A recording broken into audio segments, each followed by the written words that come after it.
అయితే ఇప్పుడే నేను ఒక వీడియో చూశాను, పిఠాపురానికి సంబంధించింది. అది బాధ కలిగించేటువంటి వీడియో.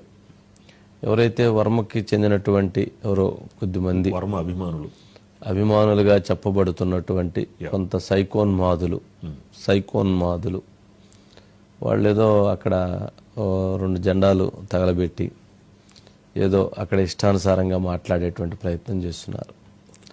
పార్టీని మొత్తం వాళ్లే మోసినట్టుగా, పార్టీ మొత్తాన్ని వాళ్లే నడిపినట్టుగా, వాళ్ళ వలనే ప్రభుత్వం వచ్చినట్టుగా, వాళ్ళ వలనే చంద్రబాబు నాయుడు గారు ముఖ్యమంత్రి అయినట్టుగా, వాళ్ళ వలనే లోకేష్ గారు మంత్రి అయినట్టుగా, వాళ్ళ వలనే పవన్ కళ్యాణ్ గారు ఉప ముఖ్యమంత్రి అయినట్టుగా, గెలిచినట్టుగా వాళ్ళ యొక్క భావాలు, వాళ్ళ యొక్క భావజాలాలు కనపడుతున్నాయి.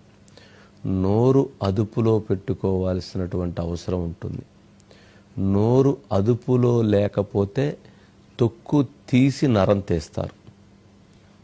మంచి అనేటువంటిది 1కి 100 సార్లు ఆలోచిస్తారు.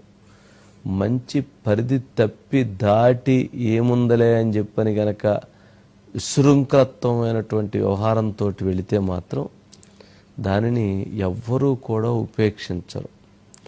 కొంచెం తాగి ఇష్టానుసారంగా మాట్లాడటం మంచిది కాదు. ఎవరో మరి ఆయనకు సంబంధించినటువంటి వర్గీయులుగా చెప్పబడుతున్నటువంటి